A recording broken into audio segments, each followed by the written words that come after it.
요즘에 제가 이렇게 어려운 길만 돌아다니나 봐요. 코에 여드름 났다고 좀 난리들이 났어요. 아마 이게 제가 폐에 열이 있는지 잠깐만 이게 뭐가 나오네요. 그러니까 코 주변에 뭐가 난다. 이거 호흡기 관련된 그 문제가 있거든요. 네, 뭐 여러 가지가 있겠죠. 봄에 봄에 알레르기도 있고 그래서 재채기를 몇 번 하더니만 코에 이렇게 열이 뭐가 생기는지 또 이것도 정 가운데에 뭐 옆으로는 안 되든가 그것도 아니고 아주 정 가운데에 나더라고요. 그래서 이 녀석이 나를 굉장히 존경하나 보다. 그 따지도 않고 일부러 놔뒀어요. 잘 보관하려고. 예, 제 얼굴을 볼 때 사람들이 이마를 보는 게 아니라 코만 보게. 예, 자꾸 코만 볼 거 아니에요. 그럼 얼마나 내가 시선이 그렇죠. 모든 분들이 저를 쳐다볼 수 있도록 그런 것 같아요. 큰일 날 것 같아요.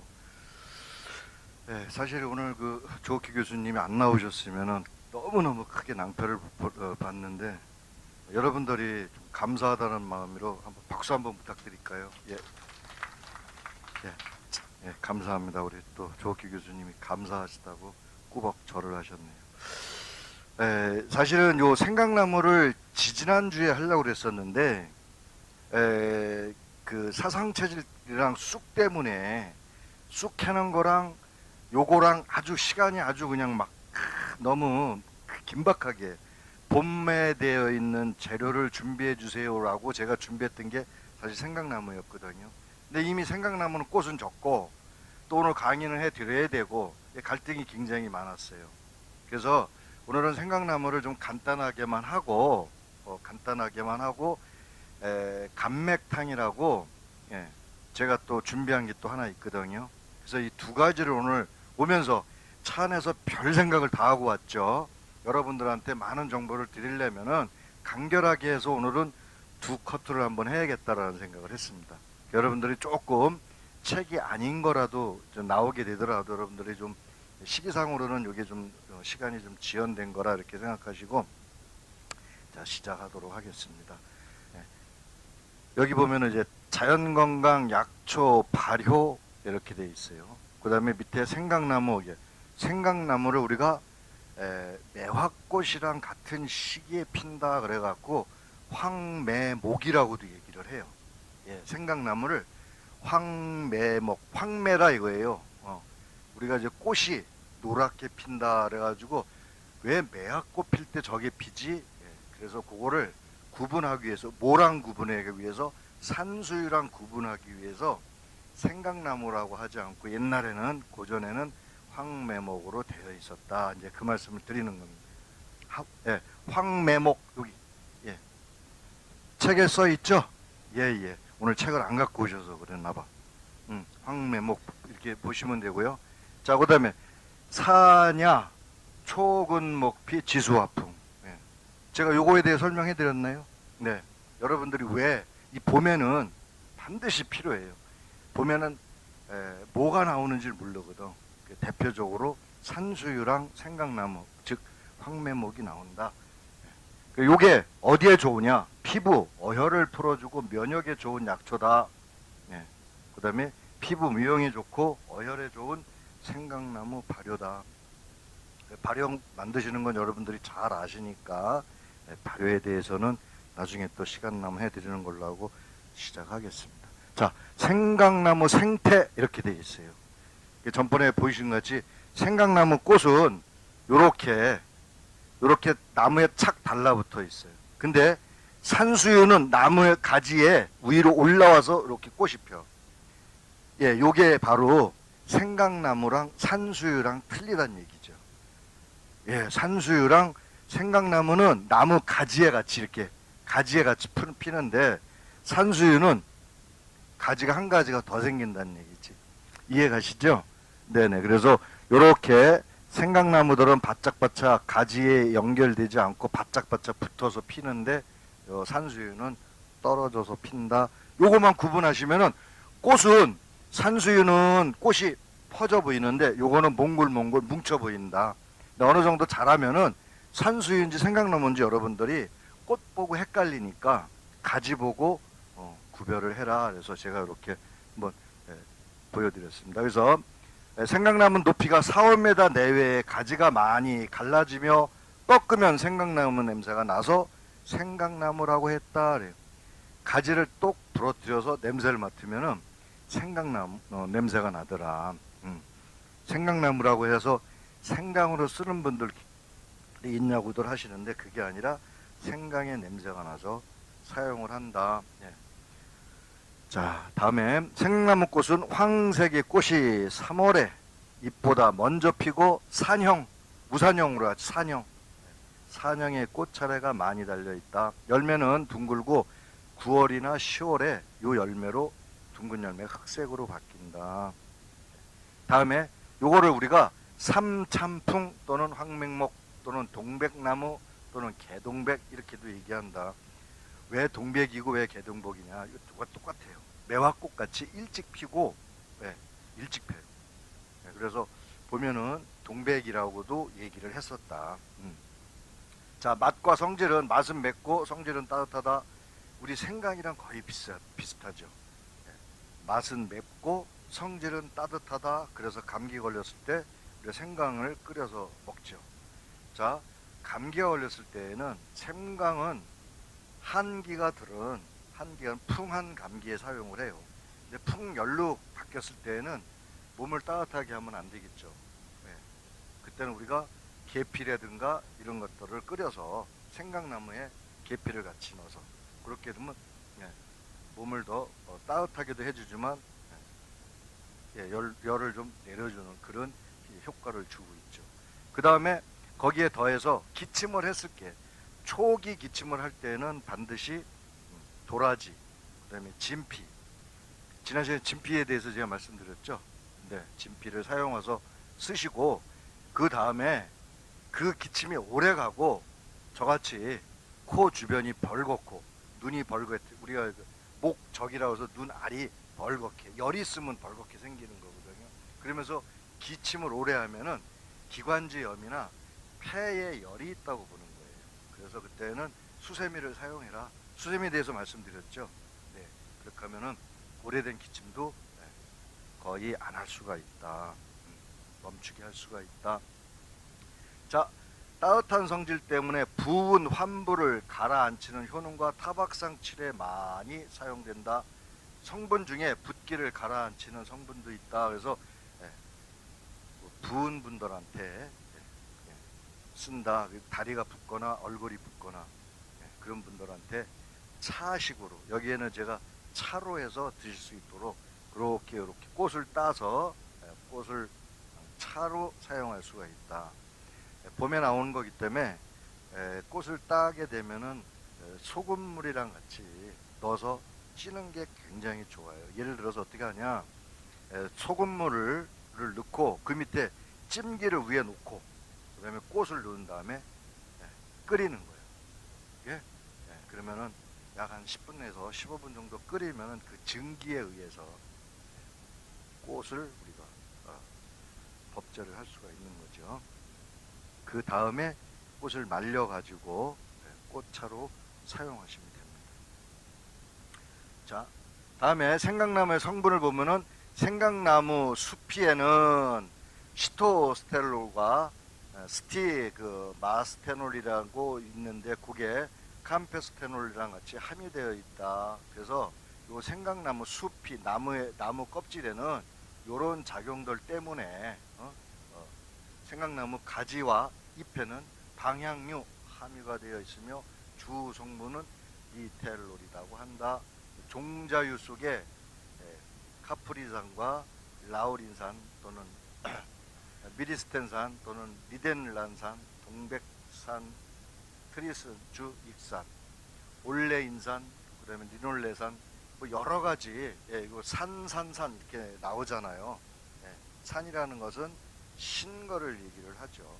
그래서 이런 작용도를 하는데 이게 바로 방향류가 같이 함유되어 있는 것이다.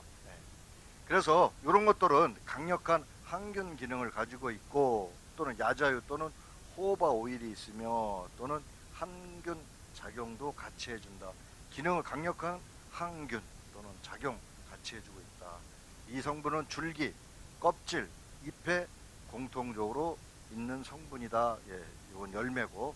그래서 봄에는 주로 이런 성분이 있는 것을 예, 꽃잎차로 사용을 하고 예, 꽃차나 또 잎차로 사용하고 가지나 이런 것들은 예, 예, 많이 올라왔을 때에 그 가지를 이용을 한다.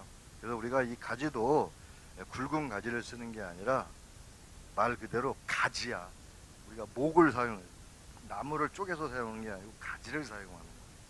그래서 가지 엷은 가지를 사용을 한다. 그래서 가지도 같이 나중에 꽃이 지고 나면은 생강에 여러 가지 효능이 따뜻한 효능이랑 이런 것들을 같이 함유하고 있기 때문에 그거는 나중에 가지들만 잘라 가지고 사용할 수가 있다. 꽃이 피고 그 다음에 잎은 잎대로 따서 잎은 또 덮어줘야 돼. 이거 덕금 아시죠? 덮어주셔가지고 사용을 하죠. 덕금 할 줄 모르시면은 그냥 프라이팬에다가 살짝 볶으셔도 돼요. 예. 잎 놔두고 이렇게 수저로 또는 나무 주걱으로 살살 이렇게 볶으셔가지고 사용할 수가 있어요. 뭐 시간은 약간 이파리가 바삭바삭 말릴 정도로 이렇게 볶아주시면 돼요. 어떤 분들은 계속 볶아가지고 이파리가 부실어지도록 볶는 분들이 계시는데 너무 바짝 볶으실 필요는 없고. 자, 또 다음에는 한번 볼까요? 자, 이러한 성분이 피부에 쉽게 흡수되기 때문에 피부를 부드럽게 해주는 성분들이다. 주로 많은 부분에 차지하는 게 정유 성분이다. 정유 성분을 가질 수가 많기 때문에 정유 성분은 날아가는 효능이 있어요. 그게 또는 날아가면서 가볍지만은 또 우리한테 흡수가 잘 되는 또 성분이 있고. 그래서 올레산은 동물과 식물에 존재하는 오메가 9 지방산이며 그 다음에 올리브유에 많이 들어있다. 그 다음에 불포화산이고 체내에 지방을 축적하기 되지 않기 때문에 동맥경화나 콜레스테롤 수치를 낮추고 간을 보호한다고 볼 수 있다. 생강나무는 붓기를 가라앉히는데 많이 사용한다. 그래서 우리가 이렇게 미인이 되고 싶을 때에는 생강나무를 많이 이용하라. 네, 차는 우려서 먹는 거고 나무는 끓여서 드시면 돼요. 차는 뜨거운 물을 끓여서 꽃을 마른 꽃을 소금으로 쪄 가지고 말려져 있는 꽃을 꽃 서너 개를 뜨거운 물에다가 넣어 가지고 또는 한 움큼 집어넣어서 물을 계속 부어 가지고 물궈서 드시면 되죠. 예. 마시기 가장 좋은 게 예? 아니 그 저기 뭐야 우러나는 거요. 우리가 한 모금 훅 끓잖아. 그 끄고 1, 2분 지나면은 10도 정도 뚝 떨어져요. 90도 정도 돼요. 그래서 8, 90도 정도. 그래서 집어넣고 나면은 또 물을 또 따라서 넣게 되면은 그것도 한 10도에서 5도 이상 떨어지기 때문에 뭐 85도, 뭐 75도 정도 되겠죠. 그 물에 울거지게 되죠. 끓는 물은 항상 여러분들이 조심해야 될 게 차를 운영하면서 막 끓자마자 바로 집어넣는데 굉장히 위험하거든요. 그래서 우리가 한 소금 식혀서 넣어라 이렇게 돼 있어요. 네. 우리가 뭐 한 소금 그러는데 한 소금 식혀서 네. 천천히 따라서 넣어라. 그리고 양을 많이 끓이시면 안 돼요. 차를 드실 때. 어떤 분은 물 가득 넣고 계속 끓여서 물 가득 또 채워서 그러는데 원래 네. 계속 정성이기 때문에 조금씩 따라가지고 조금씩 식힐 때 조금씩 드시고. 다음에는 생강나무 활용법은 나무 가지를 꺾으면 향긋한 향이 코를 간지린다. 입을 손으로 비볐다가 냄새를 맡으면 좋은 향기가 오래도록 가시질 않는다. 그 향이 생강냄새와 비슷하다고 해서 생강나무라고 한다. 방향성, 향유를 뽑아낸다. 이른봄 매화보다 일찍 핀다. 그래서 황매목 또는 단향매라고도 한다. 아까 말씀드린 것 같이 매화나무 피는 시기가 같이 피는데 여기 조금 매화보다 일찍 핀다. 네. 생강나무는 꽃이 진 후에 잎이 돋아나는데 싹이 나와 참새 혓바닥만큼 할 때 우리가 작설처라고 할때 작설이라는 말이 꼭 녹차에만 쓰는 게 아니라 지난번에도 얘기했지만 모든 봄에 나온 잎들을 작설잎을 사용해라. 감잎도 작설잎으로 사용해라. 아주 얇고 야들야들한 잎. 정말 이 손톱만한 요런 잎들이 올라올 때, 그게 너무 적어요. 이거는 볶게 되면 손가락보다 약간, 엄지손가락보다 약간 짙거나 크거나, 본인들 엄지손가락만한 한 마디, 그 정도의 잎들을 따는 게 물 갖다 그래 애엽이라고 얘기를 해요. 대표적인 게 애엽만 있다는 게 뽕잎. 뽕잎은 애엽 따러 가지고 잘 말려서, 잘 말려서 가루를 내 가지고 당뇨 있는 분들이 차로 꾸준하게 드시면 굉장히 좋거든요.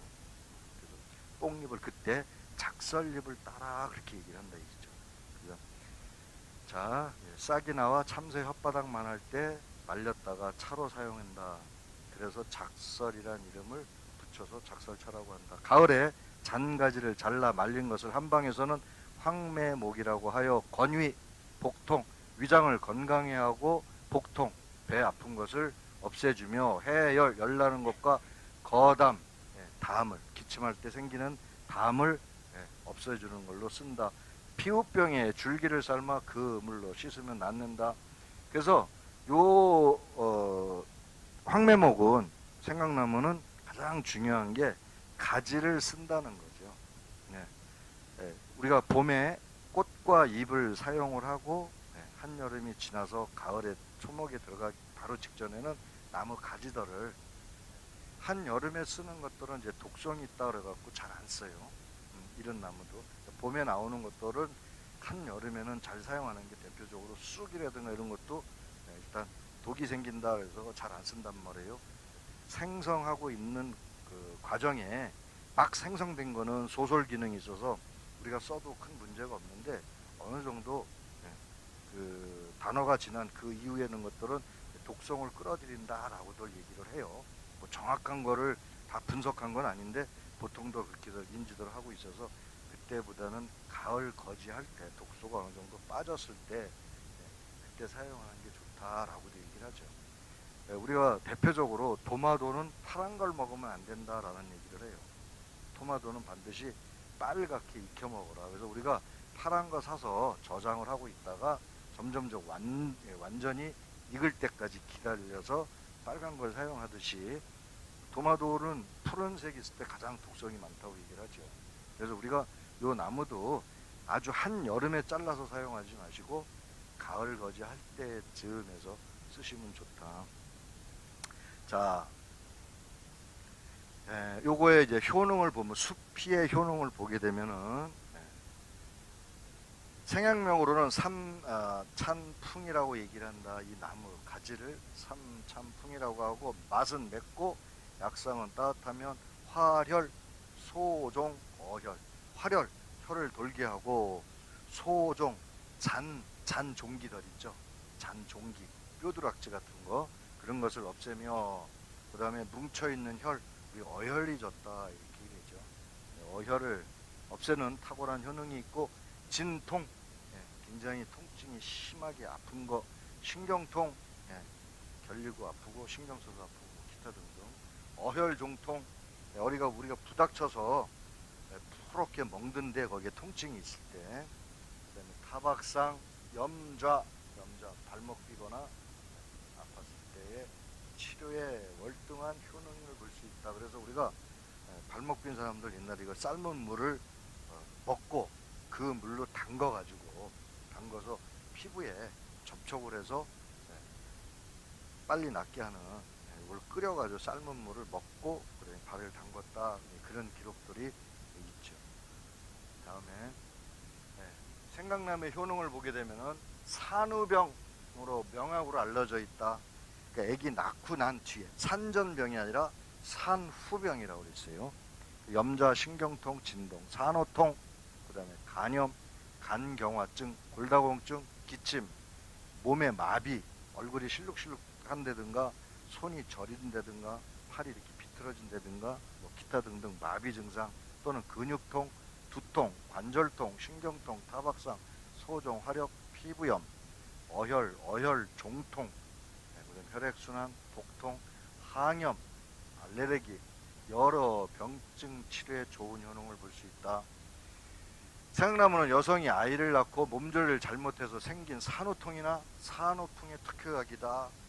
그래서 이거는 이제 따님들이나 손녀들이 이제 시집을 가게 되면은 아기 낳고 나서 어디가 아프다. 그다음에 예를 들어서 산후조리가 제대로 안 돼가지고 몸이 아프신 분들도 굉장히 유용하게 써요. 예. 너무 오래되거나 그렇다고 해가지고 뭐 그게 낫지는 않다 하더라도 쓰시게 되면 어떤 분은 자기가 산후통으로 굉장히 힘들었는데 애기 저기 몸조리 제대로 못해서 몸이 아팠는데 이거를 나무 가지를 삶아 드시고 나서 몸이 굉장히 좋아졌다는 분들도 계세요. 다 그런 건 아니지만 그 중에 그렇게 좋은 반응을 가지는 분도 계시더라. 예. 생강나무 줄기나 잔가지를 아무 때나 채취하여 잘게 썰어 바람이 잘 통하는 그늘에서 말려 약으로 쓴다. 여기서는 아무 때나라고 그러는데 이게 무슨 얘기냐면 필요시에 쓰면 괜찮다 그러는데 한여름에는 좀 예, 피하시는 게 좋다. 예, 한여름. 지금 괜찮아요. 지금 나무는 괜찮아요. 우리가 단어 전에 나오는 지금은 이제 잎을 사용하는데 단어 전까지 단어 지나고 나서는 쓰지 않는 게 좋지만 만약에 필요할 때는 쓰셔도 되는데 한여름만 피해라. 자, 생강나무 줄기나 잔가지를 아무 때나 채취해서 사용을 하고 여성의 산후통의 특효약으로 알려져 있으며 오랫동안 달여 마시면 신장과 뼈를 튼튼하게 하여 죽은 피를 없애고 몸을 따뜻하게 하는 효능이 있다. 근데 우리 몸속에 죽은 피라는 건 없어요. 예. 근데 이제 한의학에 이제 어혈이 있다 그래갖고 피가 죽었다 그러는데 잘못하게 되면은 문제가 많이 생기죠. 이 죽은 피가 몸속에 돌아다니다가 어디 한 군데 뭉쳐서 있게 되면은 굉장히 위험하다. 그래서 뇌에 뭉치면 뇌졸중이 오고 심장에 들어가면 심장마비가 된다. 이런 말들을 하는데 사실은 그게 고지혈증에 또는 우리가 어혈이 졌다는 것은 고지혈 환자라든가 이런 분들이 머리나 심장병을 조심해야 될 이유가 바로 이게 어혈졌다 이렇게 표현된 곳에서 나타난다. 이런 것들을 고지혈이라든가 걸 치료하고 콜레스테롤을 없애주는 데 효용성이 있다. 이렇게 보시면 될 것 같아요. 예. 자, 다음 생강나무 달인물은 약간 매우면서 신맛이 난다. 아까 무슨 산으로 많이 이용되어 있던 게 바로 이런 신맛 때문에 그렇게 생긴다. 많이 먹어도 부작용은 없다. 생강나무 가지를 5 내지 70g을 물 한 대를 붓고 물이 반으로 줄 때까지 달여서 하루에 서너 번 300 내지 500cc 정도 식후에 마신다. 네. 또한 생강나무 줄기를 잘라서 30 내지 35도의 소주에 3, 4개월 우려낸 다음 마시면 생강나무의 특이한 향이 좋다. 생강나무의 어린 순이나 가는 줄기로 차를 만들어 마셔도 좋다. 자, 지금 얘기한 것 같이 하루에 3번 정도 마시는데 여기서 50에서 70g 정도의 나무 가지 또는 꽃을 그러니까 봄에 요즘에 나오는 것을 잘게 썰어 가지고 끓여서 드셔라 이렇게 얘기를 하고 있어요. 근데 물을 많이 넣어서 반이 졸이도록 하고 그 양은 300에서 500 정도 써라. 그러면 반주를 내면 500을 쓰려면 1000cc를 넣어야 된다는 게 굉장히 양이 많죠. 그래서 저희가 꽃은 꽃대로 가지는 가지대로 원래 이제 꽃차를 하다 보니까 분리해서 써요. 원래 같이 써도 상관없지만 분리해 있어요. 그래서 꽃차는 울궈서 드시고 가지는 끓여서 드시는데 꼭 반 이상 졸일 필요는 없어요. 우리가 우르륵 한 15분 내지 20분 정도 우르륵 끓은 다음에 불을 줄여서 그다음에 한 3, 40분 정도 끓이게 되면 충분히 울궈나거든요. 그래서 그렇게 끓여 드시는 게 더 좋다. 반 줄인다고 자대고 반 줄이셨다가 홀라당 태워 드셔. 그러니까 그렇게 하지 마시고 후루 끓으면은 좀 졸인다는 식으로 불을 줄여가지고 졸이시면 돼요. 졸음의 시간이 길면은 길수록 반 이상 졸일 수도 있고 불 뜨겁게 해놓고 크게 켜놓고 계속 졸인다는 생각까지만 안 되시니까 항상 불은 옅은 불로 조절하시면 될 것 같아요. 자, 다음에 생강나무는 손발이 저리고 시린 여성 손발이 시린 분들한테 좋다 그러는데 여기 오래 먹어도 괜찮다 부작용이 없으니까 괜찮다 그러는데 오래 드시지 말라는 건 제가 항상 강조하는 말씀이니까 한 달 드시고 열흘 정도 쉬었다가 드시고 또 3일에 한 번씩은 쉬어줘서 꾸준하게 드시는 거는 상관이 없다라는 말씀. 그거 상관없어요. 네, 우리가 교통사고만큼 타박이 심한 증상이 없어요. 교통사고는요, 앞자리에 타서 머리 받은 사람들이 굉장히 많거든요. 또 뒷자리에 또 앞자리 그 의자에 머리 받는 사람도 많고, 그러고 바깥으로 앞자리 탄 사람은 안전벨트 안 매면 바깥으로 튀어나가는 경우도 있어요. 특히 이제 버스 같은 데에서 한번 넘어지면 크게 또 다칠 수도 있고요. 교통사고 났을 때. 근데 그걸 갖다가 우리가 의골이 졌다고 그래. 근데 우리가 촬영을 하면은 MRI를 찍어도 신경에 아무 이상 없어요. 하다못해 뼈에도 이상이 없어. 근데 이상하게 몸이 아프기 시작하는데 3 내지 일주일 지나면 얼굴이 붓기 시작해. 팅팅이 보여. 아무 이상 없어. 내가 교통사고 나서 다쳐가지고 병원에 갔는데 아무 이상 없다고 퇴원하래. 근데 가고 나서 3일에서 길게는 한 일주일 정도 지날 때부터 얼굴이 붓기 시작해. 몸도 그때부터 아프시는데 언제까지 아파요? 평생 아픈 거예요. 평생 아픈 거예요. 자, 제가 죄송한 얘기인데 제가 이제 어렸을 때 운동을 많이 했어요. 뭐 권투도 하고 태권도도 하고 뭐 운동을 많이 했는데 그때 어릴 때 주먹으로 샌드백이라고 있죠. 여기 동그랗게 나오게 하려고 굳은 살 베기면 옛날에 손 피면 주먹 세게 생겼다. 옛날에 우리 학교 다닐 때 그랬거든. 그래서 맨날 때리면 진짜 여기가 굳은 살이 베껴가지고 동그랗게 돼요. 그러면 진짜 싸움 잘하는 사람 같이 보이는 거야. 그리고 막 점프도 막 이제 태권도 하고 막 그러니까 막 2m 3m 날라다니는 거지. 그러다 보니까 발목을 가끔 다쳤거든요. 점프 뛰다가 떨어질 때 조심해야 되는데 한 번 뛰면 며칠 지나면 괜찮고 그랬어요. 근데 지금 이 나이가 되니까 온몸에 마디마디 아픈 거예요. 그리고 발목이 아파갖고 이런데 계단에 올라가고 내려갈 때 무지무지하게 불편해요. 지금 나이에. 그러니 앞으로 내가 최소한 못 살아도 4, 50년을 더 살 것 같은데 내 욕심이지만 어떻든 그러면은 이 몸 갖고 지탱할 수 있을까라는 걱정이 되는 거예요. 이게 무슨 얘기냐? 그때 이 손 다쳤던 게 요런데 손가락 마디마디를 이렇게 펀칭을 하다 보니 다쳤을 거 아니에요. 지금 이렇게 손을 이렇게 쥐지를 못하는 거예요. 그래서 병원을 갔더니 손 마디마디, 온 마디, 발목 이 마디가 다 관절염이 심하다는 얘기죠. 내가 어디 가서 농사 짓는 것도 아니고 막일하는 것도 아니고 매일 강의만 다녔던 사람이 손에 내가 무슨 관절염이 오겠냐고. 이유가 그거예요. 어렸을 때 그렇게 몸을 함부로 했던 거예요. 나이를 먹으니까 이제야 몸이 맛이 가는 거죠. 그래서 우리 어머니도 연세가 드시니까 93세거든요. 몸이 이렇게 구부려 주셨어. 허리도 이렇게. 그 허리가 왜 그렇게 가만히 있으니까 옛날에 그 무거운 거 허리 못 펴고 무거운 거 들고 부엌에서 운물 있는 데까지 이거 펌프 있는 데까지 매일 들고 왔다 갔다 하셨다고요. 그릇 같은 거 씻으려면 그런 거. 우리 또 어린 놈이 좀 엄마 좀 도와주면 좋은데 맨날 엄마가 하는 일이니까 하시나 보다 그렇게 생각을 했지. 누가 그날 그 연세 되시니까 이제 온몸이 아프시더라고요. 여러분들도 젊었다고 해가지고 몸 함부로 하지 마시라고. 웬만하면은 시켜. 누굴 시키든 시키라고요. 나는 요즘에 손바닥도 이렇게 누르면 손바닥도 아프고 일어나면은 온몸이 아프고 옛날 같지 않아요. 여기 연세 드신 분들 계시는데 정말 죄송한데 그래도 여러분들이 한 살에도 젊었을 때 심하고 힘든 거는 될 수 있으면 안 하시는 게 좋을 것 같아요. 그렇다고 너무 노시는 것도 그렇잖아. 적당히 하시라는 얘기죠. 자, 그래서 어깨가 아프고 뻐근함을 호소하는 사람, 관절통 고생하는 사람 등이 먹으면 큰 효과가 있다. 근데 이거를 좀 먹어야 되는데 먹지를 못한 것 같아요. 제가 아까 그 교통사고에 대해서 말씀하셨는데 이거를 좀 발효액을 담아가지고 꾸준하게 2, 3일에 한 잔씩 뭐 하루에 한 잔씩이라도 드시고 2, 3일 쉬었다가 또 드시고 하는 식으로 꾸준하게 드시면은 많이 좋아지지 않을까. 제가 경험은 안 해봤지만 좋은 효과가 있다고 생각은 해요. 자, 생강나무의 효능은 산후풍, 기침, 가래, 어혈 등을 풀어주는데 최고라고 한다. 네. 산후조리를 잘못하신 분들은 생강나무를 말려서 차로 끓여 마시면 정말 좋다.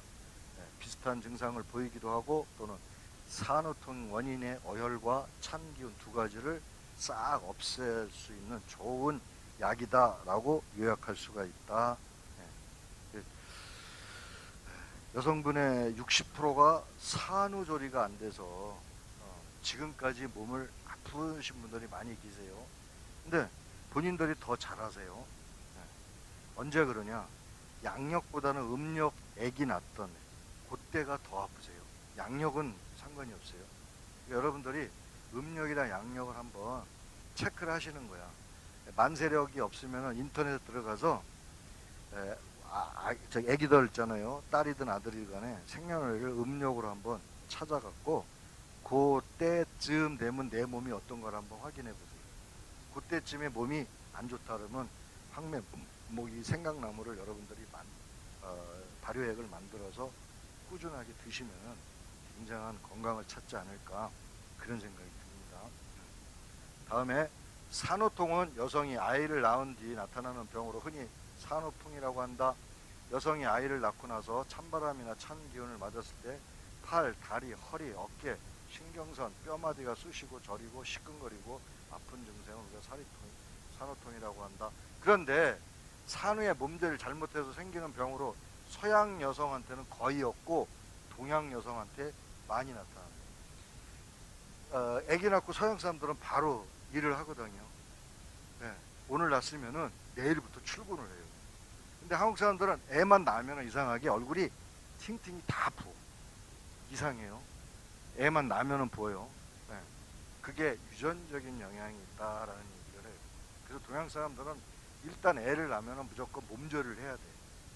근데 요즘같이 더울 때 애 낳으면은 문을 꼭 열어놓고 코를 걷어 대고 있어. 네? 시원한 바람 들어오라고. 그런 분들이 나중에 산후조리 끝나고 나서 그때만 되면은 얼굴 팅팅이 돼요. 그래서 산후조리 잘못하신 분들은 다시 처음부터 애를 새로 낳아가지고 몸을 다시 만들든가 아니면은 정말 얼굴 붓고 그 시점에 치료를 처음부터 다시 하든가 그렇게 해야 돼요. 근데 그냥 또 지나가요. 바쁘다는 핑계로 또 뭐 이 정도는 견딜 수가 있으니까 그러고 넘어가시는데 그래서는 안 된다. 그 말씀을 드리고요.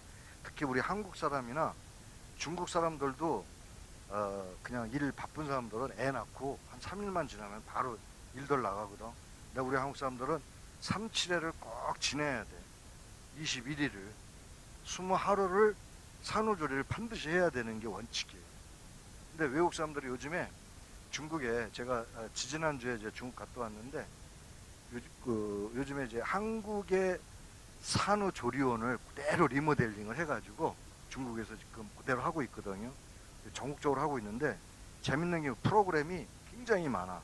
그래서 초유 먹이는 방법부터 시작해서 산후 그 아기 난 그 산후 조리원에서 그 산모들한테 요가부터 시작해서 마사지 하는 방법 이걸 한국이랑 똑같이 선풍적인 인기예요. 제가 가서 이제 교육도 하고 또 아기 젖 먹이는 방법 그다음에 젖 마사지 하는 방법 이런 것들을 제가 이제 교육도 하고 그러는데 어떻든 그 아기를 잘못 안아가지고 우리 한국 사람들이 아기 엄마들이 손목 아프고 팔 아프고 그 잘못 수유할 때 잘못해서 요즘에는 수유 벽에라는 걸 갖다 놓고 하고 있죠. 그런데 그것도 잘못 사용하게 되면 허리라든가 무릎을 다칠 수가 있어요. 그래서 그렇게 하는 여러 가지 방법을 교육을 하는데 산후풍에 가장 좋았던 거를 우리가 요거를 갖다가 그쪽에다가 교육원에다가 얘기를 해서 요거를 좀 많이 또 사용을 하고 있거든요. 근데 잘하는 사람들은 잘 따라하는데 못하는 사람들은 중간에 안 해. 그리고 자기 생각대로 해. 그리고 맛있는 거 먹으려고 그래. 네, 큰일 나거든요. 그래서 우리가 산모들은 무조건 무조건 먹이는 이유가 있고 그 다음에 21일 동안 반드시 몸 관리를 할 수밖에 없는 그런 상황이라는 거. 지금 아마 이제 그게 동남아시아 지역까지 캄보디아나 베트남까지도 저희들이 이제 에이전시랑 같이 교육을 하려고 지금 우리 한국 산후조리요법을 전 세계로 지금 알리고 있거든요. 근데 굉장히들 잘들 하고 있고 고마워들 하고 있어요. 그러니까 여러분들이 아기를 만약에 딸이나 며느리가 오면은 진짜 잘해줘야 돼요. 그래서 몸이 붓거나 또는 아프지 않도록 그렇게 해야 내 후손들이 잘 되지 않을까라는 생각을 해봅니다. 자, 서양 여자들은 자궁이 매우 튼튼하여 아이를 쉽게 낳고 산후조리를 거의 하지 않는다. 우리나라처럼 아이를 낳고 나서 미역국을 먹는 일도 없다. 동양 여성과 체질이 다르기 때문이다. 따라서 서양 의학에 산후통이나 산후풍이라는 병이 없다. 그 사람들은 산후통, 산후병이라는 게 없는데 문제는 뭐냐면 신경통이랑 관절통은 있어요. 왜 그러냐? 제가 아까 학교 다닐 적에 이렇게 펀치를 사용해서 지금 관절이 왔다고 말씀드렸죠. 근데 아기를 낳게 되면 자궁이 벌어지기 시작해요. 굉장히 많이 벌어지거든요. 얼만큼 벌어져요? 아기 머리가 나올 수 있을 만큼. 근데 그게 아기 나올 때는 벌어졌다가 수축을 해요. 그래서 딱딱한 부분이 머리가 나왔을 때 그때는 벌어졌다가 목 정도 가서는 이게 다시 또 오므라지거든. 어깨가 나와야 되는데 아기가 만약에 하늘을 보고 나오면 그래서 위험한 거야. 산모가. 아기가 머리가 땅을 보고 이렇게 나와줘야 어깨가 쪽 빠지거든요. 근데 하늘을 보면 어깨가 걸려. 그래서 아기가 여기에 목에 걸려요. 엄마 자궁에 여기 목이 걸려갖고 굉장히 아주 위험한 상황까지 오죠. 그러다 보면 그때 이제 산모랑 아기랑 같이 죽는 경우가 많아. 그래서 그때는 이제 뭐 이미 나와 있는 거를 제왕절개 할 수도 없고 그때 수술할 수밖에 없어요. 그래서 산모는 자궁 드러나고 아기 하나 낳고 자궁 드러나니 뭐 어떻게 해요? 아기 다시 임신을 못할 거 아니에요. 거기에 대한 또 회의감도 있고 그러죠. 그래서 우리가 이제 그렇게 위험한 상황이 오지 않도록 하기 위해서 자꾸 산모를 운동을 시키는 거예요. 배를 마사지하는 방법 그렇게 하는데 이 황매목이 굉장히 좋다. 아기 낳기 전서부터 황매목으로도 산후조리를 해주는 뼈를 부드럽게 해주기 때문에 뼈를 튼튼하게 만들어주기 때문에 그렇다. 자, 일반적으로 산후통은 날씨가 흐리거나 비가 올 때 또는 공중에 있는 습도가 높을 때, 그 다음에 궂은 날, 일기예보병이라고도 한다. 할머니, 할아버지들이 몸 아프다, 뭐 비 올 때가 된 것 같다 이렇게 얘기하는 거 다 관절에서 오는 거, 뼈에 대한 신호거든요. 이제 황매목이 좋다. 날씨가 맑을 때는 아무렇지 않다가 궂은 날이 되게 되고 온몸에 뼈마디가 견딜 수 없이 쑤시거나 저리거나 찬바람이 나는 것 같이 살이 찬물이나 바람에 닿으면 마비가 되는 것 같이 저리는 증상. 여러분들이 꼭 아픈 사람들만 산후풍만 있어가지고 이런 게 아니라 혹시 아기를 안 낳은 젊은 처자들도 몸이 안 좋은 사람들 보면 몸이 차가워서 그러는 거거든요. 그래서 부모가 몸이 차면은 딸도 거의 몸이 차다고 봐야 돼요.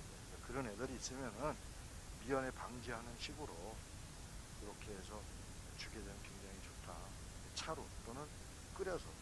그래서 뭐 평생 먹을 건 아니더라도 많이 따뜻해지면 쉬었다가 다시 또 주기적으로. 저는 항상 한 달 먹고 열흘 쉬고 한 달 먹고 열흘 쉬고 3개월을 한 다음에 그 다음에 한 달 정도 쉬었다가 다시 또 한 달 먹고 열흘 쉬고 한 달 먹고 그런 식으로. 저희 그 외손녀가 굉장히 큰 외손녀가 있어요. 저도 장가 일찍 갔지만 저희 딸도 굉장히 결혼을 일찍 해서 저희 외손녀가 굉장히 커요. 그 녀석이 조금만 어디 아프다 그러면 제가 여러 가지 이제 한약재를 주는데 걔는 어릴 때부터 그렇게 먹여서 그런가 잘 조금만 이렇게 뭘 해서 한약뿐만 아니라 이렇게 여러 가지 그런 것들을 해서 주게 되면 잘 나. 그것도 아프면은 뭐뭐 해서 또 주면 또 잘 나. 그러니까 그런 것도 내성이 있어서 치료가 안 될까라고 생각했는데 어쨌든 인간요법으로도 치료가 잘 되는 부분이 있더라라는 말씀을 좀 드리고 싶고요. 여러분 한번 여러 가지 병원 치료해도 잘 안 나시는 분들은 요게 찬물을 닦거나 그 다음에 찬 곳을 닦거나 할 때 아프신 분들은 황매목을 한번 사용하시면 좋겠다라는 말씀을 드리고요. 다음에 신경통이나 관절통, 디스크, 출산 뒤에 땀을 푹 내어 출산 때 생긴 죽은 피나 독소를 밖으로 내보내지 않으면 그것이 그대로 몸 안에 남아 신경선이나 관절에 모여서 염증을 일으킨다. 사실 이거는 이제 우리 한의학적으로 말씀을 드리는 건데 의학적으로는 뼈 마디에 어혈이 되어 있거나 그러진 않아요. 이제 한의학적으로 그런 말들을 많이 하죠. 그래서 이제 허리가 아픈 것도 여기에 어혈이 져서 허리가 아프다.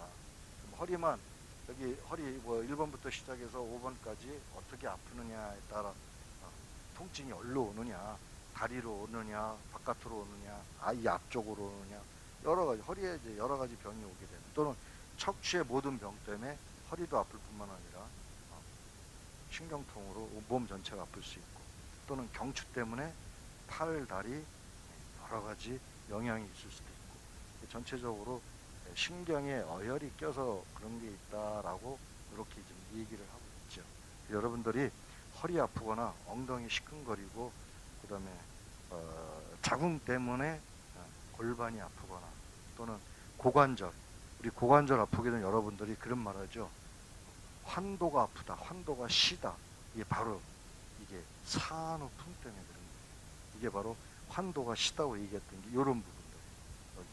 우리가 이제 엉덩이 여기 고관절 옆에 여기서부터 엉덩이 뼈 3분의 1, 3분의 1 나눠가지고 이쪽에 엉덩이 뼈 있는데, 이 고관절부터 시작해서 여기 꼬리뼈 있죠. 여기 딱 재서 3분의 1씩 나누는 거야.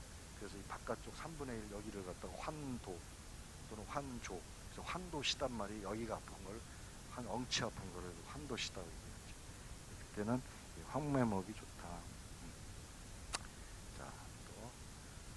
자, 몸이 물에 적신 솜처럼 무겁고 축 늘어져 있는 찬 기운에 닿기만 해도 몸이 시리고 저리고 쑤시는 증상. 생강나무꽃 이른 봄에 가장 먼저 핀다. 우리 선조들이 꽃이 피고 난 뒤에 돋아나는 새순을 따서 차로 우려 마셨다. 아까도 이제 덕금을 말씀드렸고, 차로 드시면 좋다라고 말씀을 드렸어요. 자, 뭐 이거는 저 뒤에 있는 얘기, 아까 아빠 얘기했는 거랑 뒤에 있는 거랑 거의 비슷하게 계속 반복적으로 나오는 거라, 이게 또 새로운 얘기 또 몇 가지 외에 또 없는데, 우선 여기까지 하고 제가 이제 약속드린 것 같이 이제 하나 더 말씀드리는 걸로 그렇게 할게요. 요거는 산후병에 좋고, 몸이 혈액순환이 제대로 안 되거나 몸 차신 분들, 그런 분들한테 좋으니까. 그 다음에 관절통, 이런 통증에 굉장히 좋다. 요거를 초봄에 바로 첫날 첫 강의를 했더라면 여러분들의 도움이 많았었는데, 이번에 강의가 조금 늦은 22일, 3월 22일 날 해가지고 좀 늦은 감이 있었어요. 이걸 나중에 해서 죄송하고요. 한 5분만 쉬었다가 여러분들 나머지 1시에 끝나는 건데 한 5분만 쉬었다가 또 쉬도록 하겠습니다.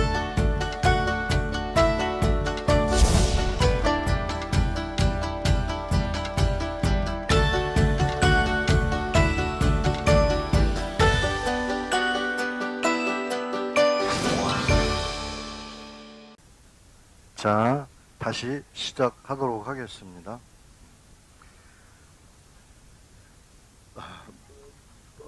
지금 우리 선생님이 생강나무가 만병통치약이네 그러셨는데, 사실 맞습니다. 그래서 생강나무는 일부러 어떤 분들은, 지금 우리 선생님이 금방 생강나무 인터넷 봤더니 수피를 별도로 파네요 라고 얘기를 해요. 껍질, 수피라고 그래요. 나무 가지 수야.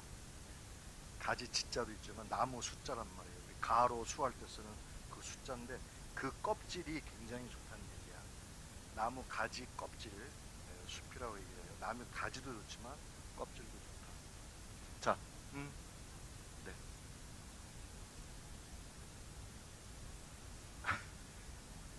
아까 아토피 나왔죠? 네. 피부염, 아토피에 좋다. 네. 그래서 자, 열이 너무 많으신 분들은 열을 조정해야 되잖아. 그러면 예를 들어서 요거를 담궈서 발효액을 만들어 놓고 발효 희석률을 약간 높이시면 되죠. 꾸준하게 드시려면. 네. 여러분들이 차 요법을 하셔도 좋고, 그 다음에 요거를 발효액을 만드셔도 되고, 가지 같은 경우에는 시럽 만드는 법 전번에 말씀드렸죠. 설탕 1kg에 물 500cc. 그쵸? 물 500cc. 설탕 1kg에 물 500cc. 물을 끓이고 끓인 물에 설탕을 넣어서 녹인 다음에 식혀서 붓는다. 됐죠? 그러면은 가지는 1kg, 설탕이 1kg 들어가 있습니까? 그거는 알아서 하시고, 예. 그 설탕을 완벽하게 녹이려면 물을 끓여서 쓰는 뜨거울 때 70도에서 설탕을 부으면 확 줄거든요. 한 10분 정도 저어주면 설탕이 완전히 녹아요. 좀 팔이 아프더라도 계속 저어주시는 게 좋아요. 그래서 예, 끓여서 그래서 나무가지 1kg에 설탕 1kg, 물은 1kg 반, 1kg에 반이니까 500g이라고 얘기를 하자고요. 물에 그렇게 사용하시는 거예요. 자, 아까 설탕 5kg, 그 다음에 5kg 1대1로 하고, 물은 2.5L 정도 넣으시면 되겠죠. 예. 이거 뭐 질량 따지고 부피 따지고 그러면은 골치 아프니까 여러분들 쉽게 머리에 기억하기 쉽게 이렇게 해드리는 거예요. 그렇게 하고 쑥을 넣으셨는데 뜸팡이가 떠서 매일 건져내도 계속 뜸팡이가 생긴다 이렇게 얘기를 하시네요. 어쩔 수 없이 매일 저어주시고 지금 쑥도 어떤 분은 뜸팡이 안 뜬 분도 계시죠. 어떤 분은 그렇게 뜨는 분이 있어요. 힘들어도 그분은 아마 하나님께서 매일 일하시라고 그러신 것 같아요. 그러니까 안 뜨신 분들은 그나마 행복하신 거지. 저어주시고 만약에 내년에 만약에 쑥을 하시게 되면은 시럽을 만들어서 하시는 방법. 쑥 3kg에 설탕 3kg에 물을 1.5kg 정도를 가지고 비누에 넣어서 이렇게 재면 돼요. 그래서 시럽 물을 끓여서 설탕 아까 3kg를 넣고 녹인 다음에 그걸 부어 주셔도 돼요. 그러니까 만약에 지난번 같이 쑥 설탕 버무를 해서 넣는데 뜸팡이가 너무 많이 떠서 귀찮은 분은 시럽을 하시는 방법이 있어요. 그리고 만약에 그나마도 조금 실패를 한다 그러면은 설탕 양을 1대 1.2 정도 하셔도 돼요. 1대 1.2 정도. 만약에 5kg 한다 그러면 설탕은 6kg를 넣으시면 되죠.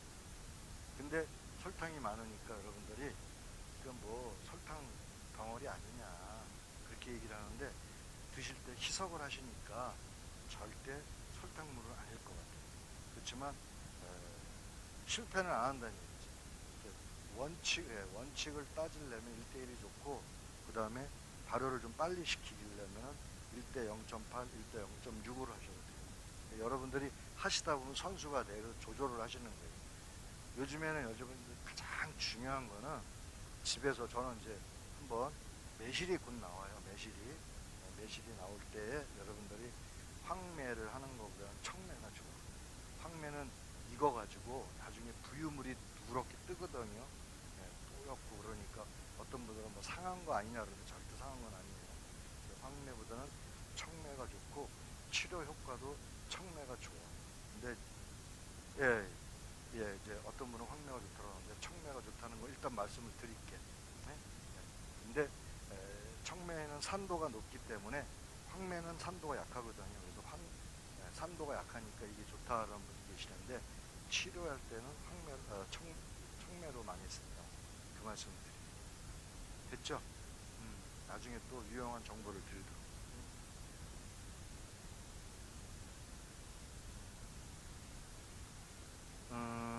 뭐 여러 가지들 얘기를 하시는데 이제 본인만 덜 마르신 게 아니라 아주 덜 마른 분도 계셨어요. 그날 물이 뚝뚝 떨어지신 분도 계셨어요. 남 선생님 한 분 오늘 안 나오신 것 같은데 그분도 굉장히 좀 조건이 안 좋으셨는데 굉장히 크게 성공을 하셨습니다.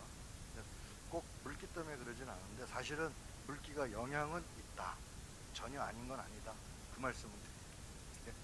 자, 오늘은 감맥 대조탕이다.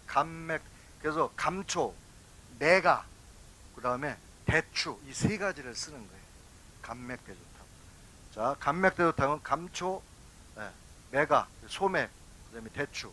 그래서 원래는 9.375, 그 다음에 37.5, 대추는 11.25. 요게 처방전이야. 원래는 감초 9.375, 그 다음에 소맥 37.5, 대추 11.25. 요게 이제 원칙이에요. 책자에는 없습니다. 오늘은 이제 요 특강으로 여러분들한테 별도로 해드리는 거예요. 다 안 쓰셔도 되고, 제가 요거는 봄방은 요 감맥 대조탕은 심한 흥분을 비관하거나 울면서 불면증으로 고생하는 경우, 요게 우울증 치료하는데 최고예요. 그래서 우리가 여러분 왜 아까 산후풍하고 바로 이걸 해드리냐면은 산후 우울증 치료하는데 굉장히 좋다고 해서 제가 해드리는 거예요. 그래서 요거는 자살하기 바로 직전에 있는 사람들한테 굉장히 좋아요. 무슨 얘기냐? 자기를 비관하는 분들, 이런 분들한테 좋은 거예요. 예. 자, 예. 어이구, 미안해요. 예. 소맥이 뭐냐면은 우리가 보리 있죠, 보리. 예. 보리. 죄송해요. 그것까지 얘기를 못 해드려서. 네. 자, 물어보시니까 이렇게 주네. 복진상, 예, 우리가 배를 두들겨 진단하고 있는 중에 양복, 직근, 여기 여러분들 쪼꼬레 복근, 양복, 양쪽에 있는 그 복근을 판자 쪽같이 구련되어 있는 것이 상내이나 간혹 수십 명의 한두 사람 정도 연약한 경우가 있다. 원래 배에 근육이 다 있는 건데, 예, 이렇게 구부렸을 때도 복근이 있는 게 원칙인데 그러지 않은 사람이 있다. 그건 다 운동 안 한 사람이겠죠. 예. 자, 우울증을 동의학에서는 장조라고 한다. 장이 말라서 그렇다.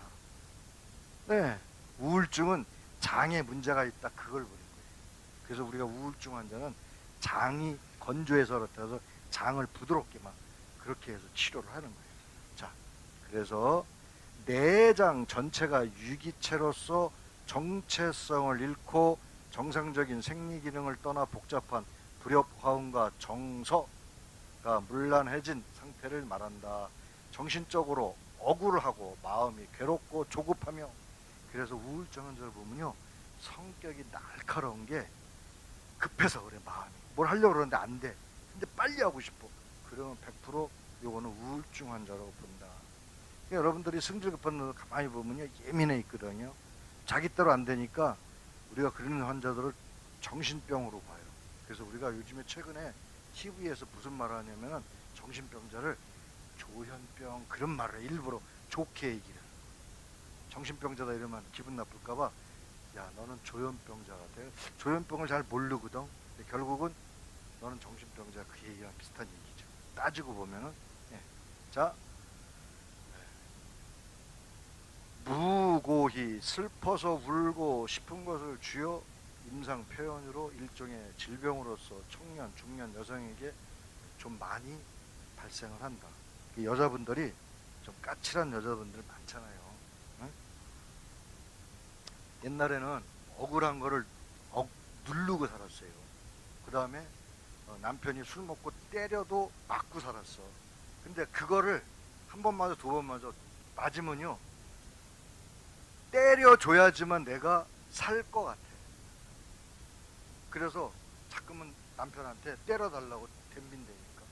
남편은 두들겨 패는데 맞음으로써 내가 남편한테 복종을 한다, 이런 생각을 가지고. 그러니까 그러면서 뭐라고 얘기를 해요? 나는 자식 보고 산다. 자식 때문에 산다 그런단 말이에요. 옛날 그랬어. 근데 지금 현대 여성들이, 죄송한 말씀이지만 많이 배우다 보니까, 맞으면 안 되겠다, 내가 때려야겠다, 이 생각을 갖죠. 그러다 보니까 남편을,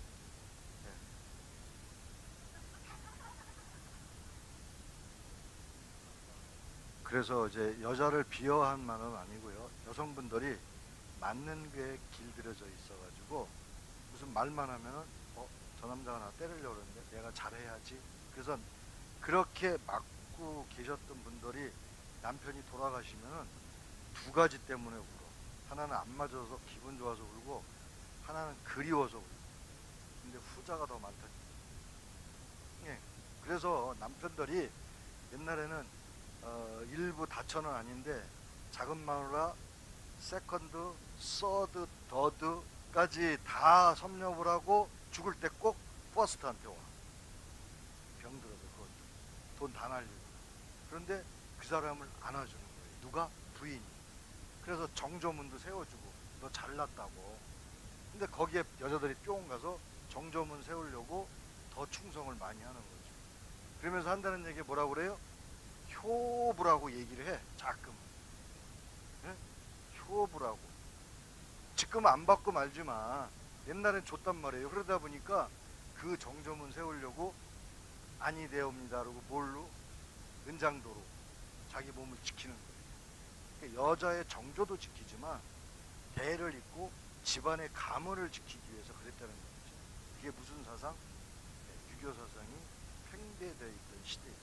근데 그거를 이용해서 머리 좋은 남자들이, 그 당시에 머리 좋은 남자들이 자꾸만 여성들을 별차라는 곳에 모셔놓고 자기는 할지 못할지 기생방이라고 놀다 와. 그래가지고 자식을 낳으면은 서자라고 해서 내 자식으로 인정을 안 하죠. 그래서 홍길동이 뭐라고 그래요? 아버지를 아버지라고 부르지 못한다라는 말이 나오게 되죠. 똑같아요. 똑같아요. 그런 걸 답습하다가 우리가 1948년, 45년 해방이 되면서 깨지기 시작하는데 그때부터 70년대, 60년대 말 70년대 초에 들어서면서 여성들이 뭐라고 얘기를 해요? 여성 상위 시대라는 것을 외치면서 지금에까지 이르게 됐어요. 그랬더니만 여자분들이 요즘에 너무 강하다 보니까 이제 아들만 낳으면 걱정이야.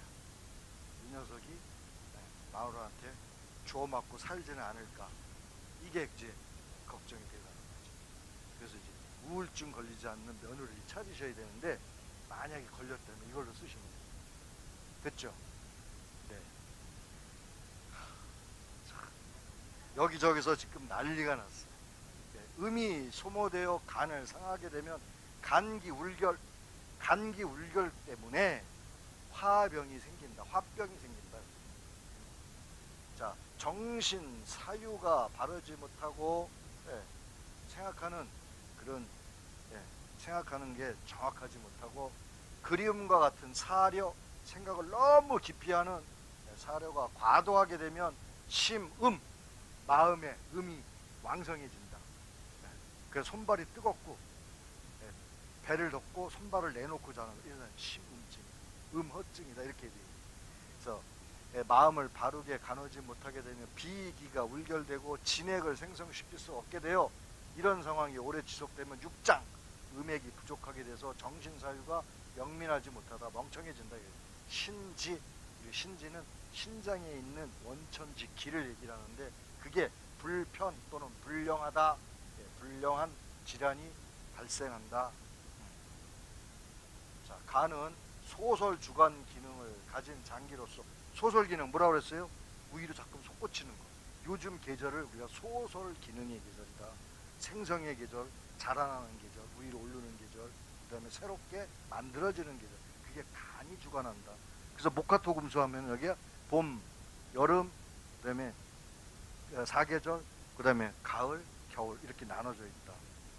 자, 이런 장기가 조달하는 것을 좋아하고 그 다음에 억울한 것을 싫어한다. 괴롭거나 노하거나 우울한 생각 등에 그래서 여기에 보게 되면 뇌, 노, 그 다음에 생각을 하되 깊이 우사, 깊이 생각을 할 때 생긴 것 그런 사유 활동을 바르게 할 수 없으며 감기가 울결되고 기화 기능이 불창되며 이게 창자장 창자거든요. 그래서 그런 신을 영난시킨다.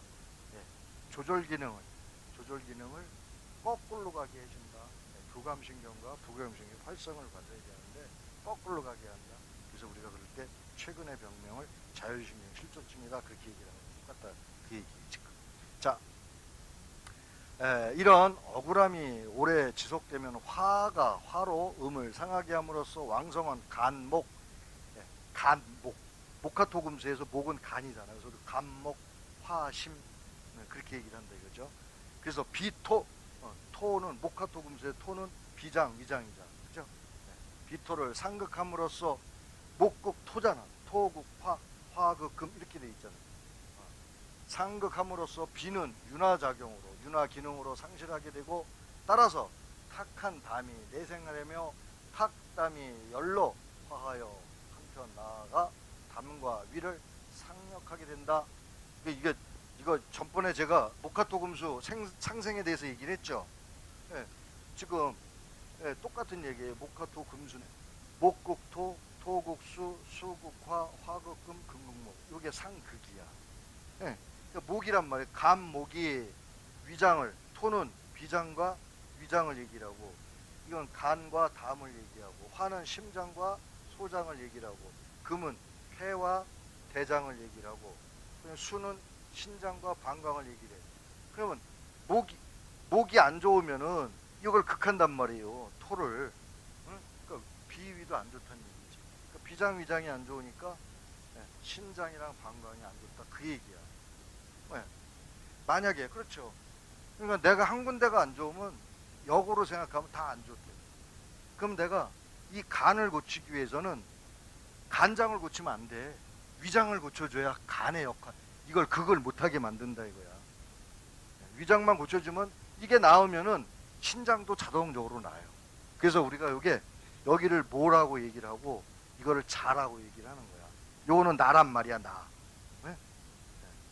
이거는 나. 이건 나예요. 내가 엄마나 자식을 고쳐야 내가 낫는 거야. 그러면 내가 나으려면 엄마부터 고쳐야 돼. 그래서 내가 심장이 안 좋으면은 간 때문에 위장이 안 좋다 그러면 내가 간 때문에 안 좋다. 열받아 있는데 밥 먹을 수 있냐고요? 얹히지. 그런 얘기예요. 그래서 비위를 고치면은 간과 담을 고칠 수 있고 신장과 방광을 고칠 수 있다. 그런 얘기를 지금 하고 있는 거거든요. 그래서 우리가 제가 항상 얘기한 것 같이 목화토 금수, 그래서 간과 담, 여기는 뭐 심장과 소장, 여기 비장과 위장, 그 다음에 폐와 대장, 여기는 심장과 방광. 요게 바로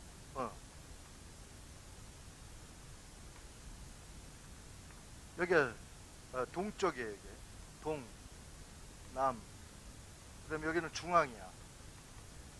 중앙. 그 다음에 여기는 서, 여기는 북. 동남서부로 되어 있어요. 동쪽은 즉 여름이란 얘기지. 봄. 그 다음에 남은 여름. 그 다음에 여기는 우리가 사계절이야. 환절기. 계절이 바뀔 때마다 있는 환절기. 여기는 환절기라고 해요. 환절기. 그 다음에 석은 여기는 가을. 여기는 겨울. 그래서 우리가 항상 요 기능들이 있듯이, 예를 들어서 목에 문제가 있다는 봄의 기운이 약하다. 그러면 목이 문제가 있는 것은 금을 고쳐주면 돼. 폐의 열을 빼주면은 간의 열도 같이 내려준다. 그럼 이거의 자식은 뭐예요? 토. 요게 엄마, 요게 엄마, 요게 자식이야. 그래서 요렇게 이 상극 관계와 그 다음에 오행 관계를 여러분들이 알게 됩니다.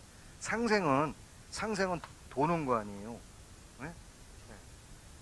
목생화, 화생토, 토생금, 금생수, 수생목. 이렇게 도는 게 요거는 생이야. 그 별같이 안으로 도는 거는 극이고, 요거는 생. 그 다음에 요거는 극. 요거 안에 들어가 있는 거. 요거는 극이. 생극을 여러분들이 아시는 게 좋다. 상생상극을 반드시 아셔야 돼요. 전번에 제가 말씀드린 거 기억을 합니다. 다음에 여기 보게 되면은 화의 음이 생성함으로써 간, 목에, 아까 여기 화를 얘기했잖아. 여기 화, 간, 목. 요게 문제가 생길 때는 간과 요거를 고쳐줘라. 그래서 여기서 보게 되면은 간목에 화생이 되고 탁한 담을 내생되게 되며 탁담이 열로 화하여 나아진 담과 위를 상역하게 된다. 오랫동안 음혈을 소모하게 되면 신수가 부족하게 되고, 예, 간 목이 실양되면 음이 허한 간양만이 왕성하게 됨으로써 심화가 어렵게 되어 심혈이 심신을 어렵게 요동을 시킨다. 여러분들 무슨 말인지 하나도 못 알아듣겠죠? 이래서 답답한 거죠. 나도 답답하고 여러분 더 답답하고, 그죠? 그러면 저게 도대체 무슨 병에 뭐가 좋냐 그것만 얘기해달라 그렇게 얘기를 하죠. 그게 나아, 그죠? 네, 그게 속편해. 이거 하면은 이거 설명하고 이거 뭐하고 그러면 또 시간 훅 가니까. 자, 그러면은 한번 보자고요. 어떤 게 있나? 네. 본병 치료는 청열, 화담, 열, 뜨거운 열이 있는 걸 청열시키는, 열을 맑게 해주고 화담, 담을 없애주며 이익이 기운을 생기게 만들어주고, 그다음에 화체를 하며 화롭게 만들어주며 체했단 말이에요. 결체되어 있는, 몸에 어딘가 모르게 정체되어 있는 것을 화해준다고 그랬어요. 돌아가게 해준다. 그래서 보조 방법을 하고 겸하여 정신이 인소를 해체시키는 치료법이다. 그래서 본방은 아까도 얘기했지만 무슨 우울증에 치료한다고 얘기를 했잖아요. 본방은 부인과 소아과에 쓰이는 경우가 많으나 남자들은 대체적으로 쓸 경우가 드물다. 주로 누구한테 쓴다? 여자한테 쓴다. 어떤 병? 히스테리, 자궁, 경련, 위경련, 신경쇠약, 우울증, 정신분열, 전간. 전간은 뭐예요? 미친병을. 응? 불면증, 소아야제. 아기가 밤중에 울거나 고채거나 오줌을 싸거나. 그 다음에 무답병. 혹시 무답병 그러니까 무당이 여기서 나와. 이유 없이 몸이 아픈 병, 이유 없이 신병, 신병, 이유 없이 신이 나한테 귓속말로 뭐라고 하더라, 아기를 죽이라 그래서 죽였다 그러잖아. 그쵸? 근데 8살이 됐는데 올해 걔를 조사해 보니까 출생신고인데 내가 학교를 안 왔어. 그러니까 엄마가 아기 태어나서 2년 만에 아기가 무당병, 귀신이 들렸다고 걔를 죽인 거예요. 신문에 나왔잖아. 그쵸? 네. 그게 얼마나 무서운 얘기야. 그런 사람을 이거를 먹여야 되는 거야. 진작 나를 찾아왔으면 이걸 먹여서 그걸 없을 텐데. 그것도 우울증이란 말이에요. 우울증. 네? 무당집 별래 다 돈해. 그러니까 무당질도 잘해야 돼. 여러분들이 만약에 무당이 어떤 분이 될지 모르지만 혹시 되는 분이 있으면은 양심적으로 무당질을 하시라고. 무슨 얘기인지 알겠죠? 몰라. 누가 될지, 40이 될지 50이 될지 누가 무당 될지 몰라요. 젊어서 아기 때부터 무당 되는 사람이 있고, 나이 먹어서 할 일 없으니까 무당 되려고 가서 또 무당 배우는 교습소가 있어. 소개시켜달라면 소개시킬 수 있어. 시흥에 한 분 있어. 시흥에 저기 거모동에 내가 잘 아는 무당이 있어요. 근데 무서워. 내가 아주 잘해. 근데 내가 무섭다니까. 내가 무서워서 못 가는 거지. 자, 양리를 보게 되면 감초, 소맥, 대추로 나눠지는데, 감초는 진정, 완화, 진통, 진경, 해독, 교미 또는 약효 강화 등의 작용을 한다. 소맥은 간, 혈을 보호하면서 재번열, 몸속에 있는 여러 가지 열들을 지갈, 몸속에 있는 갈증을 멈추게 해주는 작용을 한다. 대추는 자양 강장제로서 진정과 완화 작용을 한다. 그렇게 얘기를 해요. 자, 히스테리에 통용되는 방제이며, 히랍어로서 히스테리는 자궁이라는 뜻이다. 히스테리라는 말은 히랍어로 여성의 자궁이다, 그 뜻이라는 얘기예요. 오늘 하나 또 배워갖고 왔죠, 그죠? 히랍어로 히스테리. 네. 자, 더불어 경련증에도 쓴다. 어떻게? 자궁에 경련이 일어날 때 여성분들이요, 혹시 미주알 빠진다는 거 들어보셨죠? 자궁에 탈장이 돼서 위에 있는 장이 밑으로 내려와서. 근데 무식하게 한의원에서 옛날에는 거기다 놓고 침을 찔러버렸어요. 오므라 들으면 일시적으로 들어가긴 하거든. 근데 탈장된 거는 수술하는 게 좋은데 그거보다는 이 약으로도 치료가 가능하다는 얘기지. 근데 우선 그 사람은 마음이 편안해야 돼. 혹시 그런 분이 혹시 이 중에 계신다면은 우선 히스테리라든가 이런 나쁜 마음을 갖고 있으면 마음이 편안해야지 병이 고쳐져요. 그 사람은 수술해야 돼. 근데 수술하면은 또 어느 정도 시간 지나면은 또 위에 또 나와. 미주알 빠져. 자꾸만 손가락으로 집어넣어서 들어가게 하는데 안 들어가죠. 장의 탄력이 약해지면 점점 더 나와. 아까 장이 건조하면 생긴다고 그랬잖아. 히스테리가. 우울증이 바로 그 병이랑 똑같이 연관이 되는 거예요. 자, 이해 가시죠? 네. 자, 또 다음에 한번 볼게요. 어이구. 자, 감초 효능. 감초 효능은 제가 몇 번 말씀드린 것 같은데 중요한 것만 제가 말씀드릴게요. 신문지 3, 4년 정도 되어 있는 것을 뿌리를 캐나 깨끗이 쓴다, 햇볕에 말려가지고 쓰면 된다. 근데 요거는 통증 및 경련을 제거하는 데 사용된다. 감초는 주성분이 글리실리진으로 분해되어 있기 때문에 부신 피질 호르몬 작용과 코딘종과 같은 항염 작용을 한다. 근데 감초는 오래 먹으면 어떻게 된다고요? 혈압이 오른다고 그랬어요. 안 먹으면 다시 혈압이 내리고. 그래서 심장, 위기능 강화에 또는 신호에 사용하고, 건이, 소식, 소식, 이건 소식이라고 해서 적게 먹는 게 아니라 많이 먹은 걸 소화를 시키는, 이게 소화 소자거든. 소화기 할 때 쓰는 거예요. 소화를 시켜주는 소식작용과 건의작용, 위를 튼튼하게 하고 지혈작용의 효능이 있으며 궤양치료에 효과가 좋다. 위궤양이 있거나 장 기능이 안 좋거나 할 때는 좋다. 청열 해독작용으로 모든 열증에 쓴다. 소염작용을 하고 진해, 화담에 좋다. 자, 다음이요. 5분만 더 하고 끝내겠습니다. 경련성 통증을 완화시키는데 심장이 약해서 가슴이 뛰고 험액이 나타난 경우에는 구감초, 감초, 구감초, 볶음감초를 써라. 생감초 쓰지 말고.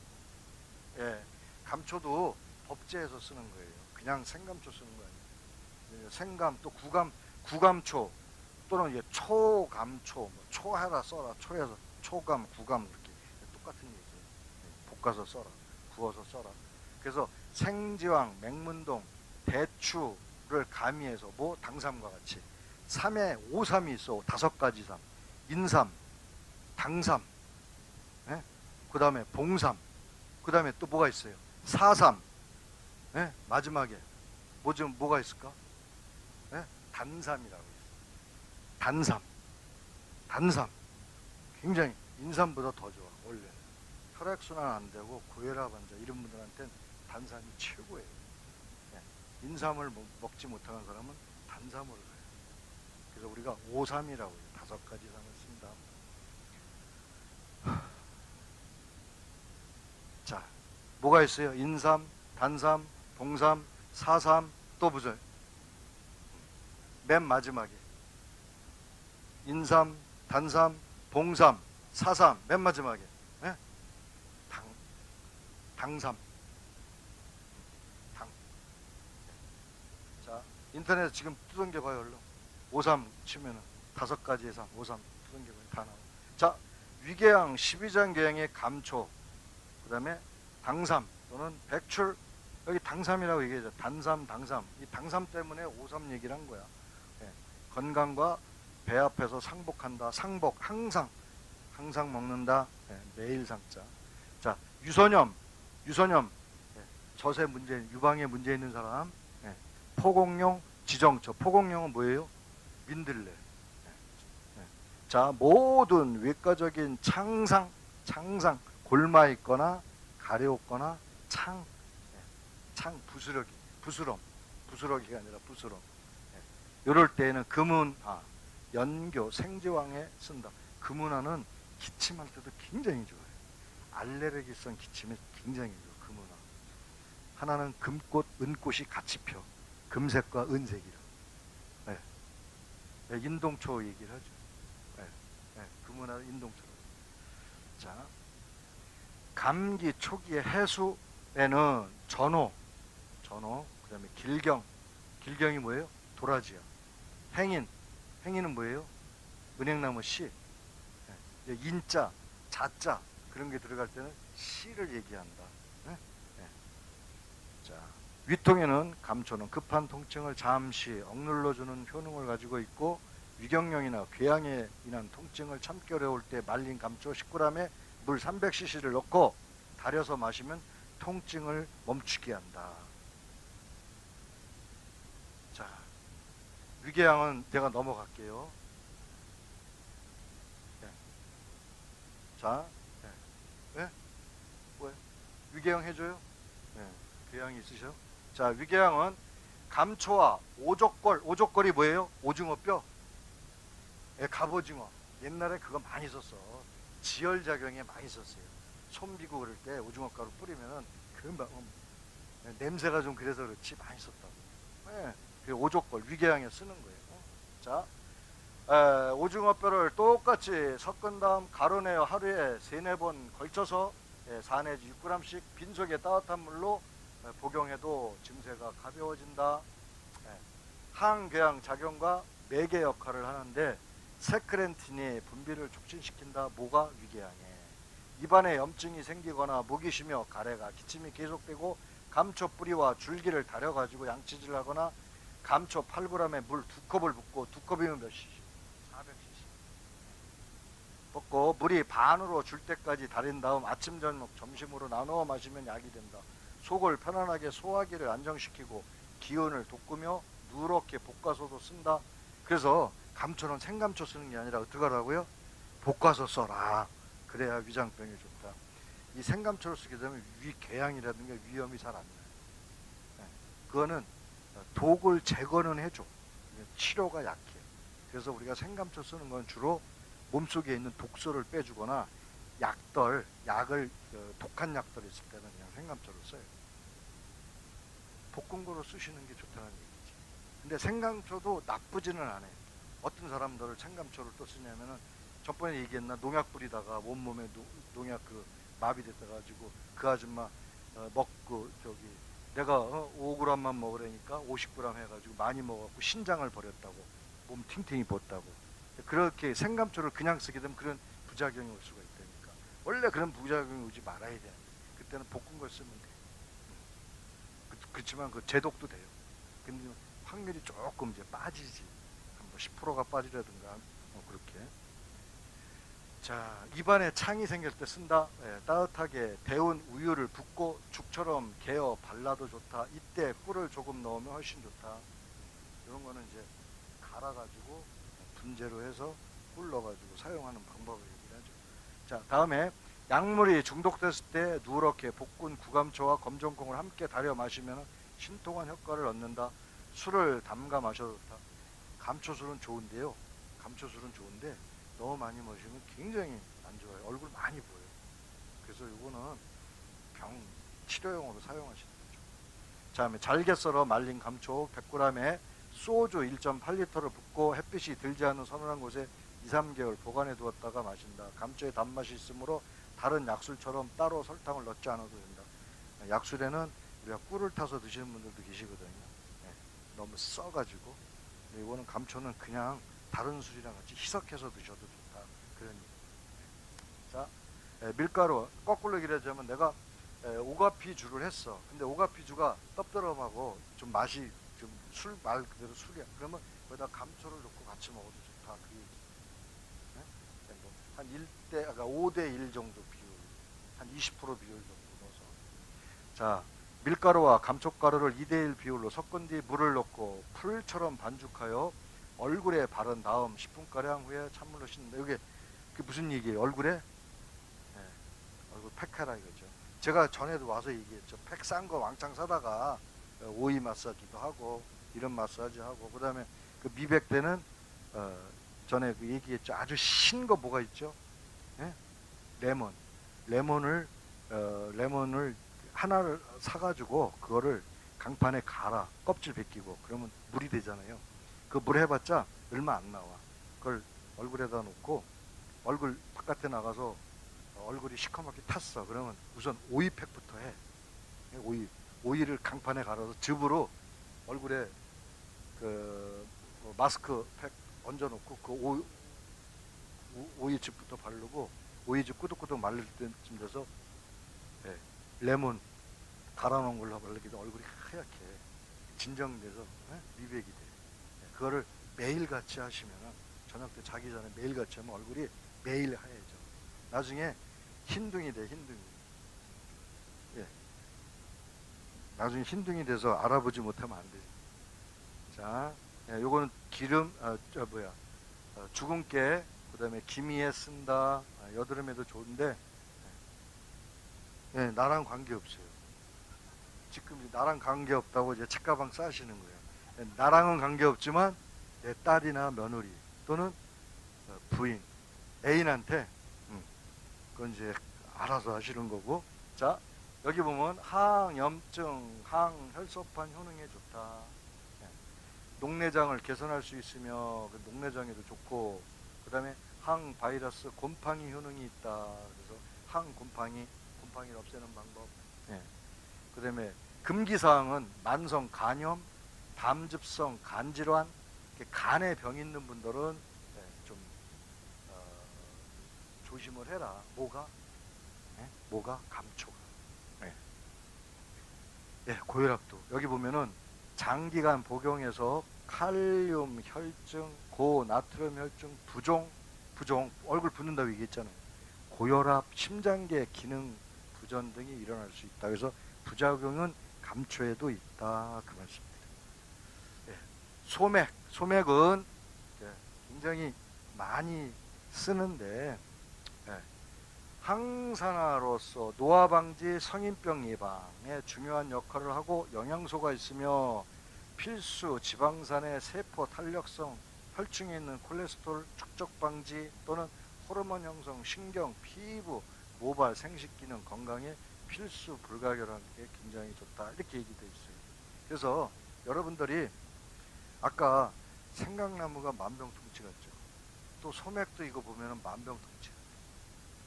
소맥 굉장히 좋아요. 그래서 우리가 겉보리들 많이 쓰잖아. 옛날에 겉보리 갈아서 쓰고. 소맥이 바로 보리거든요. 그러니까 겉보리 옛날에 우습게 알았는데 지금은 우리 몸에 너무 좋다는 거. 그래서 소식한다. 배 기능을 원활해서 가스를 또 없애주고 그런 게 바로 소맥이. 다음에 생리활성 작용으로서는 간, 뇌, 시, 상, 하부의 노화가 진행되며 자율신경 실조증. 제가 항상 자율신경 실조에 대해서 많은 얘기를 하거든요. 요즘에 모든 병은 자율신경 실조에서 온다. 그래서 교감과 부교감 신경을 활성시켜주는 게 소맥에도 굉장히 많이 들어있어서 좋다. 그 말씀 드립니다. 그래서 정선을 자극시키며 그 다음에 성중추의 쇠약을 억제시키는 게 바로 소맥이다. 성장 촉진 작용과 체내 콜레스테롤 저하 작용, 말초 혈관 및 피부 혈류 개선 작용을 시키는 게 바로 이것이다. 다음에 이건 양리 작용이기 때문에 여러분들이 크게 이제 중요하지 않고요. 인간은 폐업을 통하여 얻는 산소 43%의 생체 세포와 산화 방지를 사용하는데 천연 비타민 E라고 그랬어요. 산소 낭비를 감소되어 이 산소가 본래 필요한 것, 즉 근육에 충분한 산소 공급이 되어 스태미너를 강하게 한다. 혈액순환을 촉진시키고 건강미를 증가시키고 미소혈관의 혈전을 방지시키며 동맥경화의 예방을 시켜준다. 자, 뒤에는 많은 게 있는데 요 마지막으로 적응증만 보시고 마치도록 하겠습니다. 적응증은 동맥경화, 뇌졸중, 고혈압, 심근경색, 간질환, 그다음에 갱년기 장애, 근위축증, 공해병, 손발저림, 노화방지 등이 있는 것으로 연구되어 있고 변비, 빈혈, 불면, 사고력 저하, 건망, 각기, 자율신경 실조, 동맥경화, 만병, 피로, 견통증에 사용을 한다.